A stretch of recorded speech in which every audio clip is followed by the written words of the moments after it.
Big boss ಮನೆಯಲ್ಲಿ ವಾರ ಪೂರ್ತಿ ಲೆಟರ್ಗಳ ಸಮಾಗಮ, ಮನೆಯಿಂದ ಲೆಟರ್ಗಳು ಬರ್ತಾ ಇದೆ. ಅದರಲ್ಲಿ ಒಬ್ರಿಗೆ ಓದಕ್ಕೆ ಸಿಗ್ತಿದೆ, ಮತ್ತೊಬ್ರಿಗೆ ಓದಕ್ಕೆ ಸಿಗ್ತಿಲ್ಲ. ಆದರೆ ಇವತ್ತಿನ ಒಂದು ಸಿಚುವೇಶನ್ ನೆನೆಸ್ಕೊಂಡ್ರೆ ಮನೆಯಲ್ಲಿ ಎಂತಹ ಕಚಡಗಳೆಲ್ಲ ಬಂದ್ಬಿಟ್ಟಿದ್ದಾರೆ, ಎಂತಹ ಮೂರ್ಖರು ಬಂದಿದ್ದಾರೆ, ಎಂತಹ ಮಾನವೀಯತೆ ಇಲ್ದಿರುವಂತಹ ದುಷ್ಟರು ಬಂದಿದ್ದಾರೆ ಅಂತ ಹೇಳಿ ಗೊತ್ತಾಯಿತು. ಸೊ ಇವತ್ತಿನ ಒಂದು ವಿಚಾರ ತಗೊಂಡ್ರೆ ಆ ಧ್ರುವಂತು, ಆ ಕಾಕ್ರೋಚ್ಗಳು ಎಲ್ಲರೂ ಕೂಡ ಮನೆ ಒಳಗೆ ಹೋಗಿ ಇವಾಗ ಎಲ್ಲರೂ ಕೂಡ ಡ್ಯಾಶ್ಗಳು ಆಗ್ಬಿಟ್ಟಿದ್ದಾರೆ. ಸೊ ಅವರಿಬ್ಬರಿಗೂ ಯೋಗ್ಯತೆ ಇಲ್ದಿರೋಂಥವ್ರು ಅಂತ ಹೇಳ್ತೀನಿ, ಮಾನವೀಯತೆ ಇಲ್ದಿರೋರು ಅಂತ ಹೇಳ್ತೀನಿ, ಒಂದು ಹೆಣ್ಣಿಗೆ ಮರ್ಯಾದೆ ಕೊಡದೇ ಇರೋರು ಅಂತ ಹೇಳ್ತೀನಿ. ಒಂದು ಚಿಕ್ಕ ಹುಡುಗಿನ ಟಾರ್ಗೆಟ್ ಮಾಡ್ತಿದ್ದಾರೆ ಮನೆಯಲ್ಲಿ, ಅವಳ ವೈಯಕ್ತಿಕ ಬಗ್ಗೆ ಮಾತಾಡ್ತಿದ್ದಾರೆ. ನಿನ್ನೆ ಧ್ರುವಂತ್ ಮಾತಾಡಿದ್ದೀರಾ, ನೀವು ವಿಡಿಯೋದಲ್ಲಿ ನೋಡಿದ್ದೀರಾ. ಆದರೆ ಇವತ್ತು ಮತ್ತೊಮ್ಮೆ ರಕ್ಷಿತನ ಟಾರ್ಗೆಟ್ ಮಾಡಿರೋದನ್ನು ನೋಡ್ಬೋದು. ಸೊ ಮನೆಯಲ್ಲಿ 2 ಲೆಟರ್ ಬರುತ್ತೆ, ಅದರಲ್ಲಿ ಒಂದು ರಾಶಿಕಂದು, ಒಂದು ರಕ್ಷಿತನ್ಗೂ.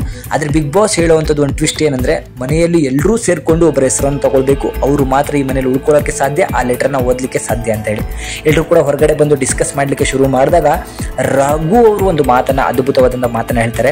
ನಿಮಗೆ ಗೊತ್ತಿರ್ಬೋದು, ರಕ್ಷಿತಾ ಅವ್ರ ಜೊತೆಗೆ ಮನೆಯಲ್ಲಿ ತುಂಬ ಜನ ಮಾತಾಡ್ತಾ ಇಲ್ಲ, ಅವರೊಬ್ಬರೇ ಆಗಿರ್ತಾರೆ, ಕೆಲವರು ಮಂದಿ ಮಾತ್ರ ಅವ್ರ ಜೊತೆಗೆ ಮಾತಾಡುವಂಥದ್ದು.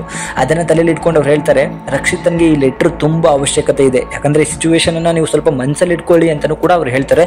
ಇದಕ್ಕಿದ್ದಂತೆ ಹಿಂದೆಯಿಂದ ಒಬ್ಬ ಕೈಯನ್ನು ಎತ್ತುತ್ತಾನೆ, ದೊಡ್ಡ ಜುಟ್ಟನ್ನು ಬಿಟ್ಕೊಂಡು ಹಣೆ ತುಂಬ ಕುಂಕುಮ ಇಟ್ಕೋತಾನಲ್ಲ ಅವನು. ಸೊ ಧ್ರುವಂತ್ ಎತ್ತುಬಿಟ್ಟು ಹೇಳ್ತಾನೆ, ನಾನು ರಾಶಿಕನ್ಗೆ ಓಟ್ ಹಾಕೋದು ಅಂತ ಹೇಳಿ.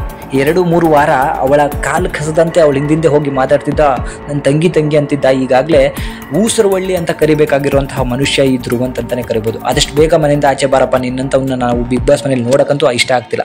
ಇದಾದಮೇಲೆ ಆ ಕಾಕ್ರೋಚ್ ಇದಾನಲ್ಲ, ಅವನು ಗಲೀಜಲ್ಲಿ ಇರಲಿಕ್ಕೆ ಲಾಯಕ್ ಅಂತ ಹೇಳಿ ನಾನು ಅನ್ನಿಸ್ತಿದೆ. ಆಮೇಲೆ ಕೈ ಎತ್ಬಿಟ್ಟು ನಾನು ಚಿಕ್ಕದಾಗಿ ಹೇಳ್ತೀನಿ, ನಾನು ರಾಶಿಕನ್ಗೆ ಓಟ್ ಹಾಕೋದು ಅಂತ ಹೇಳಿ ಈ ಕಡೆ ಬಂದ್ಬಿಡ್ತಾರೆ. ಇವರಿಬ್ಬರ ಲೀಡರ್ ಆಗಿರುವಂಥ ಅಶ್ವಿನಿನೂ ಕೂಡ ನಾನು ರಾಶಿಕನ್ಗೆ ಓಟ್ ಹಾಕೋದು, ಅವಳಿಗೆ ಹಾಕಬೇಕು, ಅವಳಿಂದನೇ ಈ ಮನೆಯಲ್ಲಿರುವಂತಹ ಎಲ್ಲನೂ ಕೂಡ ಹಾಳಾಗ್ತಿರೋದು ಅಂತಲೂ ಕೂಡ ಹೇಳ್ಬಿಡ್ತಾರೆ. ಇನ್ನುಳಿದಂತೆ ತುಂಬ ಜನ ರಕ್ಷಿತನ್ ಪರ ನಿಂತಿದ್ದಾರೆ, ರಕ್ಷಿತನ್ಗೆ ಓಟನ್ನು ಹಾಕ್ತಾರೆ. ಆದರೆ ಅವರೆಲ್ರಿಗೂ ಕೂಡ ಮ್ಯಾನಿಪುಲೇಟ್ ಮಾಡುವಂಥ ಕೆಲಸವನ್ನು ಈ ಅಶ್ವಿನಿ, ಸುಧೀರ್, ಧ್ರುವ್ ಮಾಡ್ತಾರೆ.